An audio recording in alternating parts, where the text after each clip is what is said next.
Peace everybody, Adam here. In this video, we're going to go over the 5 steps to buying your first house in 2023. As always, the purpose of this channel is to help people find the answers to their real estate questions. If that's something that you're interested in, please subscribe. All right, so in this video, again, we're going to break down the home buying process into 5 easy steps.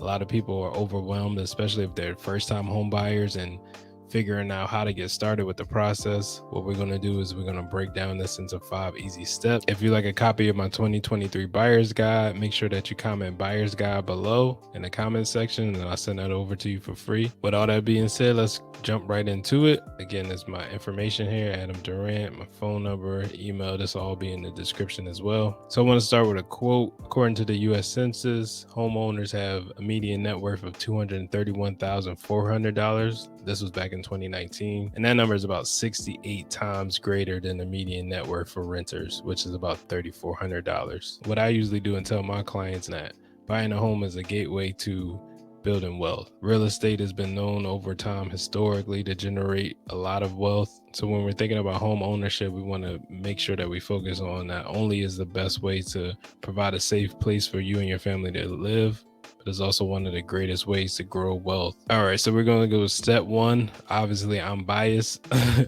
but step 1 is going to be for you to find a realtor. It is a difference between a real estate agent and a realtor. Realtors take oaths, and they're usually accredited by a realtor organization. In Philadelphia, we have GPAR. I'm a part of GPAR, the Greater Philadelphia Association of Realtors. An agent or a realtor is going to be that in-between person between you as a buyer or a seller in order to complete your transaction. The goal of a real estate agent is to help you, of course, find the right house in the right neighborhood, negotiate on your behalf. If you're buying, they're going to be negotiating with the seller and the listing agent, and they should be able to provide advice and guidance throughout the entire home buying process. You want to find a realtor that you feel like you can trust in terms of communication, meeting deadlines, advocating for you, and also somebody that you just vibe with, because you're going to be spending a lot of time with them communicating and making sure that you have everything right throughout your home buying process. Where can you find one? Most likely you have a family member or somebody that's a close friend as a realtor or a real estate agent. You want to make sure that you look into them for as a resource as well. Referrals are a great way. I know when I bought my first house, this was before I was a realtor, I was connected with my real estate agent through a referral from one of my coworkers, and it worked out great. You also can use online tools. Obviously, Google best real estate agents near me, best real estate agents in Philadelphia, best real estate agents in Pittsburgh, realtor.com as well, Redfin, Zillow. All those sites, they have some type of agent portal where you can look into agents who have been doing a lot of sales or volume in that area. Obviously, you can find real estate agents on YouTube as well. That's where we are. But finding a realtor is going to be really simple. You want to connect with one, and then you also want to make sure that you talk to a few. You have the opportunity before you start the process to interview realtors as well and see which one's the best fit. All right, so step 2, after you connect with a realtor, the next step is to get pre-approved. This is going to help you understand your buying power or your budget. It's a very important step in buying your home. It basically indicates how much home you can afford. So a lender is going to look at your income, your assets, your debt, your credit score in order to determine your budget. So once you go through the pre-approval process with a mortgage lender or a mortgage broker or even your local bank, they're going to be able to provide a pre-approval letter, and that letter is going to say X is approved for up to $350,000 of a home. So being pre-approved, this is something that your realtor can probably help you with. Most likely they work with a loan officer or a mortgage broker that they can recommend.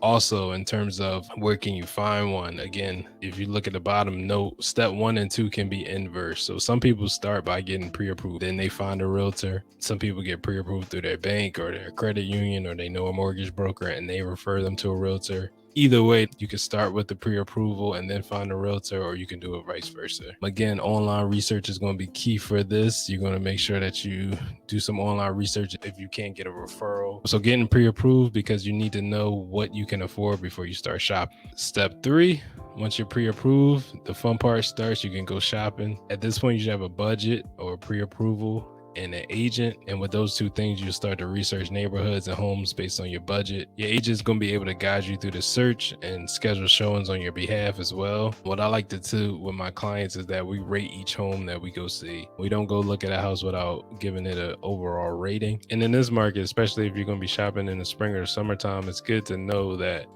anything that you would rate an 8 or higher, you probably should consider making an offer. Things to remember or tips is that there's no perfect home. Every home is going to have something that you may not necessarily love, or it might be something that need to be repaired, especially if you're in a market like Philadelphia where we have a lot of older home. Inspections are going to come back with items that need to be addressed. So just keep that in consideration. You want to see as many homes as possible, especially if you have a tight deadline and you have maybe 2 to 3 weeks to shop. You want to make sure that you pack those days with seeing as many homes as possible. So for my clients, what I usually like to do is let them pick the area that they're interested in. And if they ask for a showing, I ask them that we see at least 3 houses, 2 other homes in addition to the one they may have sent me. Just because seeing more homes, you'll be able to get a quicker feel of what you do and don't like. You'll be able to compare and contrast more easily. It's a lot different than just browsing online and looking at pictures. You want to be able to connect with the neighborhood, go to the streets, open some doors.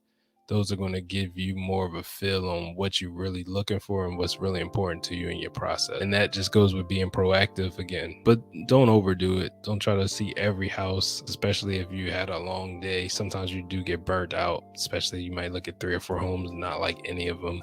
It might just kind of leave a bad taste in your mouth. So although you want to be proactive, you want to make sure that you're being smart about what houses you do go see. Once you find a house that you like and you submit an offer and it's accepted, you usually go under contract, or the home will go pending. When you see those statuses online, that's what that process means. That means that we have a buyer, we have a seller, they agreed on terms, and then we enter the escrow process. After your offer is accepted, especially here in Pennsylvania, there's a 10-day inspection period. So you want to make sure that you schedule that inspection as soon as possible. You also want to submit your earnest money deposit. That's going to usually go to either a title company or the broker of the listing agent, and then your real estate agent will be able to handle that for you. If you're in a title state like Pennsylvania, you want to order your title. If you're buying a home in an attorney state, you want to make sure that you contact your real estate attorney and start scheduling closing. Also, in the next week or so, you want to make sure that you schedule the appraiser. Usually that's going to go through your lender. And the appraisal is basically to confirm to the bank that you are paying a fair value for the house that you're under contract for. So let's say you go under contract, you offer $250. That appraisal is to make sure that the bank values the house at $250 and is not over or under that value. So the escrow period is kind of when the real work happens. You want to make sure that you stay on top of your important deadlines and have dates. You don't want to delay closing by missing important contingency date. After your inspection, you should be prepared to negotiate. Again, it's going to be some give and take. There are going to be some things that come back in the inspection report that need to be addressed and fixed. Those things are usually related to health and safety, not cosmetic. So it might be some things that you might not like about the inspection report. But it is important to know that the seller doesn't have to fix everything. One key item to remember, and this will probably come from your lender as well, you cannot make any large purchases or apply for new credit before you close on this home. If you do that, that might throw your debt to income ratio off. It might lower your credit score, and that is going to delay closing and possibly even prevent you from closing on this house at all. So if you want to buy some new furniture, wait until after closing. You can buy your furniture after closing, after you sign all your documents and you get your keys, but not before. It might throw the entire process off, and you don't want to lose your home, or you don't want to default on your contract after you've done so much work. So finally, we have step 5. After everything is passed in the escrow period, you'll receive your mortgage commitment from your lender. You'll get the clear to close documents, and that's going to be based on your appraisal that we talked about earlier and just final underwriting. You might need to submit some more documents to your lender just to secure the final mortgage. You and your realtor should schedule a final walkthrough. Usually this is the morning of or the night before if possible. That's going to make sure that if you had any repairs that you requested to be done, you make sure that they're completed before closing. And after your final walkthrough, if everything looks good, you're going to go over to the title company or again to your real estate attorney's office. You're going to sign your closing documents. and you're going to receive your keys, and congratulations, you're a homeowner. From closing to escrow is going to be about from 30 to 45 days in length total. That's going to be case by case, depending on if the seller needs more time to move or if you need more time to move in. You, of course, can put those things in your contract, those dates, but usually the process is going to take 30 to 45 days. Some tips before you close or around closing day: just remember to schedule your utilities to be transferred to you on your closing date. Think about your moving timeline, especially if you want to make some repairs or you want to paint. It's not necessarily that you need to move on closing day. You might want to take care of those items before you move in fully. One tip that I highly recommend as well is consider purchasing a home warranty. Home warranties usually cover base maintenance issues that happen with a home. You pay a small monthly payment, and then when those issues come up, you have the opportunity to pay a small deductible, and then a warranty company usually covers the rest. And I wanted to keep this short and sweet to basically show that the home buying process doesn't have to be this long, drastic, unattainable thing. Before we go, if you do want to connect with me and you're in the Philly area and you're interested in buying a house, you can schedule a free one-on-one buyer consultation with me at that link below. Calendly, which is my first and last name, Adam Durant. You can send me a text or call me again at 267-452-18. You can send me an email if that's easier for you as well, adamdurantrealestate@gmail.com. And if you got any value out of this video, please like, comment, and subscribe. Share it with somebody that you know is going to buy a house soon, or you want to encourage somebody to buy a house. Again, thanks for watching. Until the next one, peace.